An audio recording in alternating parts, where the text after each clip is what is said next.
अस्सलाम वालेकुम जी। खदीजा महमूद शाहिद और बहुत लाजवाब गेस्ट के साथ एक इंटरेस्टिंग सेशन के साथ हाजिर हूँ। जैसे कि दूसरी विंडो में आपको मेरी गेस्ट नजर आ रही है, जंजबील आसिम।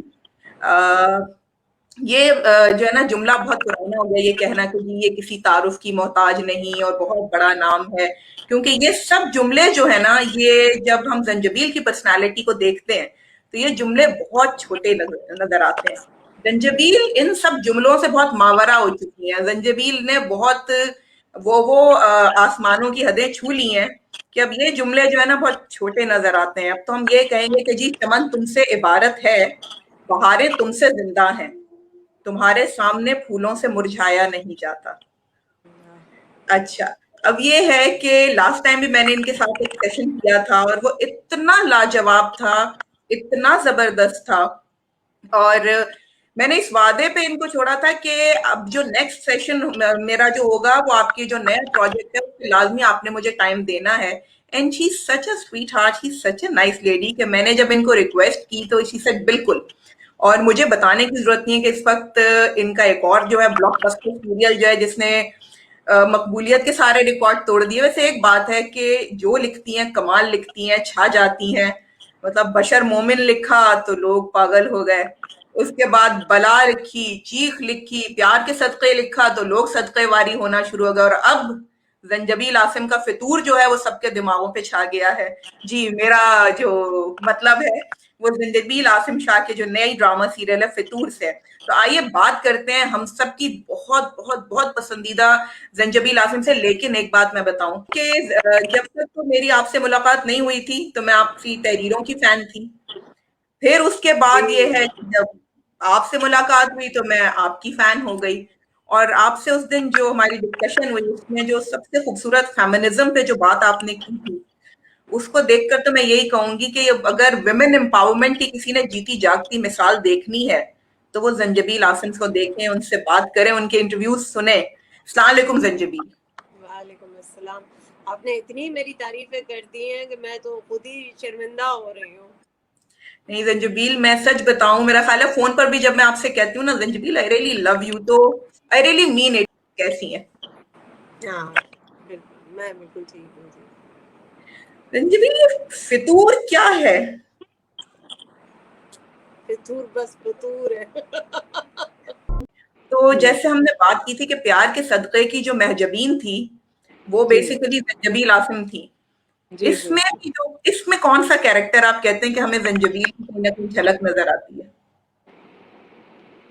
अब जरूरी नहीं कि मैं हर जगह कहीं ना कहीं से झांक रही हूँ। तो नहीं, इसमें आप इनफैक्ट मैं ये कह सकती हूँ कि हिबा का जो कैरेक्टर है, अ, अगर हम उस एंगल से देखें कि एक इंसान जिस पे इतना इल्ज़ाम लगाया जाए कि उसमें फिर वो कह दे कि भाई अब हम पे इल्ज़ाम, तो क्या है, एक पुराना गाना है ना पाकिस्तानी, वैसे भी है ऐसे भी ऐसे भी सही। तो हो सकता है कि अगर मैं इस तरह के मराहल से गुजरती तो शायद मेरा रिएक्शन हिबा वाला ही होता। Right. अच्छा, अब हम बात करते हैं कि जैसे ये बात की कि जी हिबा वाला भी होता है और सारा कुछ है। फैसल कुरैशी आपके ड्रामों में अक्सर नजर आते हैं, और उनको जब आपने डॉन बनाया था, जब बशर मोमिन बनाया था, तो भी वो एक नए अंदाज में छाए हुए थे। और जो जी इस सीजन में है तो वो तो बिल्कुल ही आपने ऑपोजिट उनसे काम किया है। बिल्कुल। तो मतलब फैसल बहुत बड़ा परफॉर्मर है, बहुत बड़ा। जब वो डायलॉग आपका गो के फैसल ने जब मेरा बशर मोमेंट किया था तो फैसल ने डायलॉग्स में डंडी मारी थी। मतलब लेकिन उन्होंने बाकी ओवरऑल अपनी पूरी पर्सनालिटी सारा कुछ उस कैरेक्टर में ढाल दी हुई थी। तो हालांकि वो बहुत बहुत किया उन्होंने, लेकिन कहीं कहीं मुझे लगता था कि यहाँ पे अगर मेरे वो डायलॉग होते तो ज़्यादा अच्छा होता। लेकिन फिर भी वो क्योंकि वो इतना परफॉर्मर इतना बड़े हैं कि वो अपना अपना असर छोड़ गए और एक ज़माने तक, और फिर वो खुश भी बहुत थे अपने कैरेक्टर से। फिर जब ये वाला जो अभी का आया है तो इसमें तो वो बिल्कुल जो है ना डूबा हुआ है हैदर के कैरेक्टर में, और इतना अच्छा उन्होंने किया है, इतना अच्छा उन्होंने किया है कि मैं आपको बता नहीं सकती हूँ। आप यकीन कीजिए, मैंने फैसल को कॉल की थी, मैंने कहा फैसल मेरी इमेजिनेशन में जिस तरह से हैदर महमिल को देखता है आपने बिल्कुल देखा भी उस स्टाइल से है। तो मुझे इतनी खुशी हुई कि एक आर्टिस्ट ने इतना अपने अंदर जज्ब किया हुआ है। और इस बार तो उन्होंने बिल्कुल डायलॉग्स के साथ भी बहुत इंसाफ किया है, और उन्होंने ऐसा लगा कि हक अदा कर दिया है डायलॉग्स का। एग्जैक्टली, एक्सप्रेशंस तो वही हैं कि वो जब नहीं भी बोल रहे होते तब भी वो बोल रहे होते हैं, इस वो बार तो हमने बोल ये रहे होते हैं एक्चुअली पता है क्या है, वो अपने कैरेक्टर को वक्त देते हैं। और सबसे अच्छी बात फैसल की है कि फैसल ने पूरा स्क्रिप्ट पढ़ा हुआ होता है। फैसल खाली कभी भी इस तरह से नहीं करता है कि सिर्फ अपना पढ़ लिया और आ गए और डिलीवर कर दिया। नहीं, ऐसा नहीं है। फैसल ने पूरा स्क्रिप्ट पढ़ा हुआ था। इवन जब कामरान जिलानी ने कहा कि मुझे इसमें जो हिबा के भाई का कैरेक्टर उन्होंने किया है, तो मुझे जब वो कैरेक्टर ऑफर हुआ यावर का, तो मुझसे पूछने लगे कि भाई मतलब मैंने इन्हीं से पूछा फैसल से कि फैसल मैं करूं नहीं करूं क्या है, तो उसने कहा इसमें एक थाने वाला सीन है, तुम वो पढ़ोगे तो तुम खुद ही करने के लिए तैयार हो जाओगे। तो मुझे अच्छा लगा कि फैसल ने अपने सिर्फ अपने सीन्स पढ़े हुए होते हैं कि दूसरों के भी पढ़े हुए होते हैं। तो इसमें पता है क्या होता है, इसमें ये होता है कि आप पूरी कहानी के साथ साथ पूरे ढल रहे होते हैं। तो बहुत मेहनत, इतनी सक्सेस के बाद भी उस बंदे ने मेहनत करना नहीं छोड़ी है। सबसे बड़ी बात ये है। ब्यूटी है यही कैरेक्टर की भी उनके। और जंजबील, ये बताएं कि अब जो नए हमारे जो लिखने वाले होते हैं उनको जाहिर है इस क्रिएटिविटी तो सबके अंदर कोई ना कोई होती है और क्रिएटिव राइटर्स हैं, तो जब कैरेक्टर्स जब बनाती हैं, कैरेक्टराइजेशन जब करती हैं, तो एक नए राइटर को कैरेक्टराइजेशन करते हुए किन किन चीजों का ख्याल रखना चाहिए? अच्छा, पहले तो मैं एक चीज़ ज़रा आपके तवज्जुद से बहुत सारे लोगों को मैं बताना चाहती हूँ कि बहुत सारे राइटर्स जो होते हैं, हकीकतन उनको लगता है कि वो राइटर है, लेकिन वो राइटर नहीं होते हैं। बिल्कुल। मुझे कई लोग फ़ोन करते हैं और मैं उनसे जब पूछती हूँ कि आप क्या लिखते हैं, आपने क्या, तो वो कहते हैं आप सिखाएंगे तो हम सीख जाएंगे। मुझे नहीं समझ में आता कि इस सवाल का क्या जवाब है, और अगर मैं उन्हें पलट के कुछ कहती हूँ तो वो कहते हैं आप नए राइटर को सपोर्ट नहीं करते हैं। तो देखिए, राइटर का तो काम ये है कि एक बोतल भी सामने रखी हुई है तो उसको एक इंसान इमेजिन करके उसकी पूरी कहानी तख्लीक दे दे। मेरे नज़दीक राइटर का जहन ऐसे चलता है।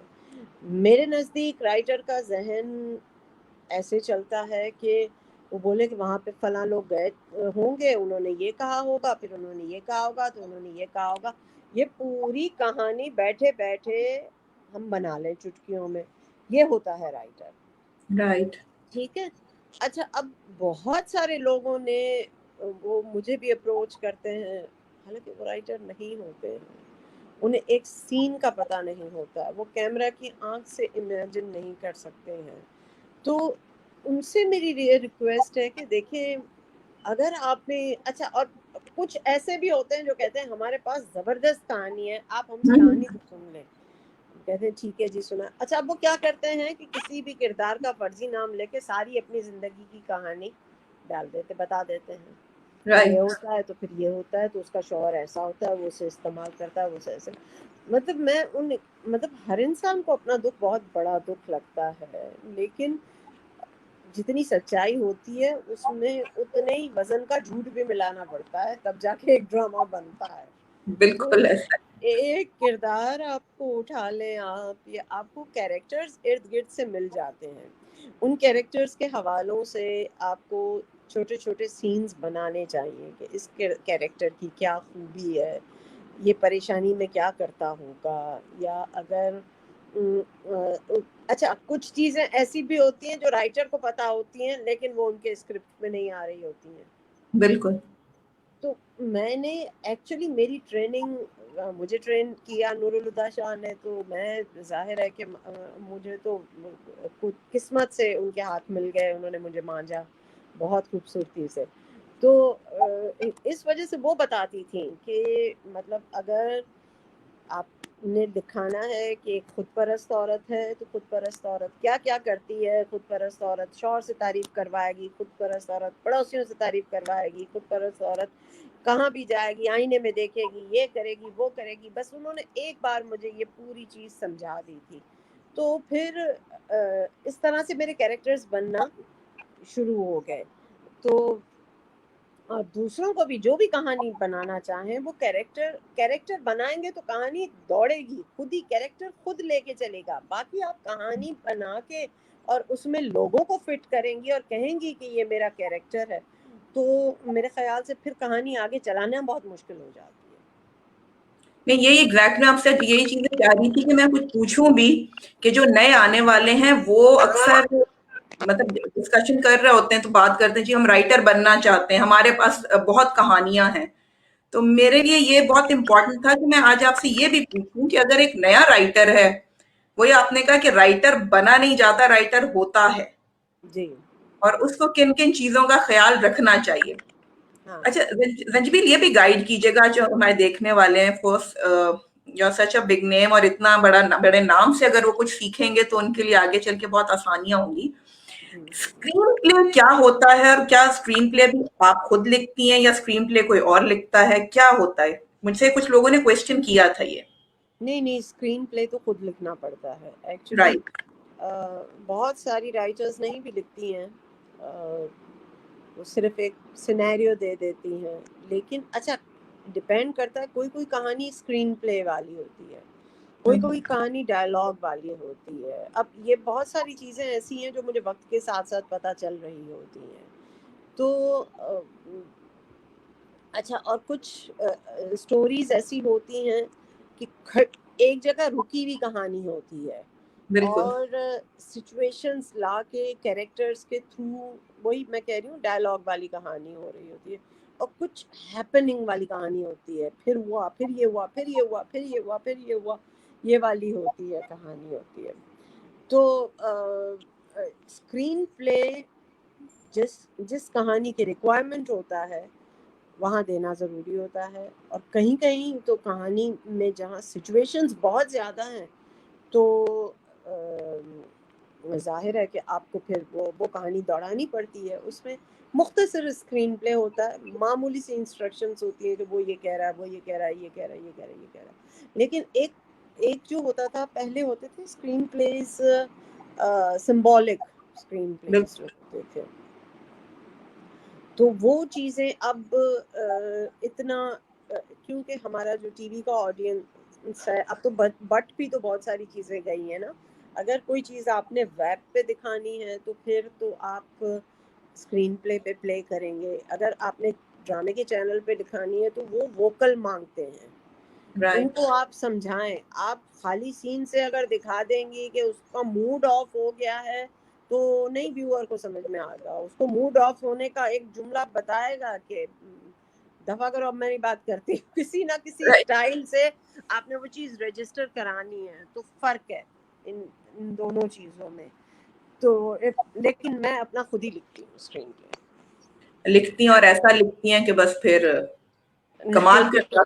नहीं नहीं, ऐसी बात नहीं है, ऐसी बात नहीं है। Thank you so much Janjbir. आज जी हमने सिर्फ उनके फतूर पे बात करनी थी, लेकिन मैं इस वादे के साथ आज का सेशन, वो मैं इसको कहूंगी डिसकंटिन्यू, मैं खत्म नहीं कहूंगी, कि अब जो हाँ अपकमिंग प्रोजेक्ट होगा जी, वो पर भी इंशाल्लाह जो है हम एक सेशन जरूर रखेंगे और तफसीलन रखेंगे।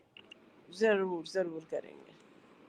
सलामत रहें, शाद रहें, आबाद रहें। और जाते जाते मैं एक बार फिर लोगों को बताना चाहती हूँ कि जंजबीर, आपके लिए मैं यही कहूंगी कि जिनसे मिलकर जिंदगी से इश्क हो जाए वो लोग आपने शायद न देखे हों, मगर ऐसे भी हैं। अरे वाह बहुत बड़ा कॉम्प्लीमेंट है। आप भी खुश रहें, आबाद रहें अपने घर में। Thank you so much. Thank मुझे यू याद रंजू। करती, जब जब आप मुझे याद करेंगी मैं हाजिर हो जाऊंगी। मैं आप लोगों बहुत, से बिल्कुल दूर नहीं हूँ। मैं इसलिए कहती हूँ ना, आई रियली लव यू, तो इसका मतलब होती है आई रियली लव यू। अरे thank you, I love you too. Thank you रंजूवील, बहुत सारा प्यार बच्चियों के लिए। Thank you so much. Thank you जी, थैंक अल्लाह यू। हाफ़िज़। अल्लाह हाफिज़।